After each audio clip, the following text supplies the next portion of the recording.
PMK MLA அருளுடைய car மீது தாக்குதல் நடத்தப்பட்ட சம்பவம் தொடர்பாக பாட்டாளி மக்கள் கட்சியினுடைய நிறுவன தலைவர் டாக்டர் ராமதாஸ் கடும் கண்டனம் தெரிவித்திருக்கிறார். அந்த வகையில் சேலம் வாழப்பாடியில் இந்த சம்பவம் நடந்திருப்பது கண்டனத்திற்குரியது என்று தெரிவித்திருக்கிறார். ஜனநாயகத்திற்கு எதிராக கார் மீது இந்த தாக்குதலானது நடத்தப்பட்டிருக்கிறது என்றும் தன்னுடைய கண்டன அறிக்கையில் குறிப்பிட்டிருக்கிறார் திரு ராமதாஸ்.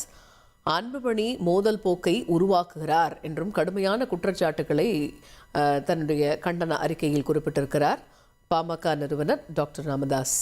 பாமக எம்எல்ஏ அருளுடைய கார் மீது தாக்குதல் நடத்தப்பட்டதற்கு கண்டனம் தெரிவித்திருக்கிறார் திரு ராமதாஸ். இதில் சேலம் வாழப்பாடியில் பாமக எம்எல்ஏ அருளினுடைய கார் தாக்கப்பட்ட சம்பவத்திற்கு கடுமையான கண்டனங்களையும் பல்வேறு குற்றச்சாட்டுகளையும் தன்னுடைய அறிக்கையில் குறிப்பிட்டிருக்கிறார் திரு ராமதாஸ்.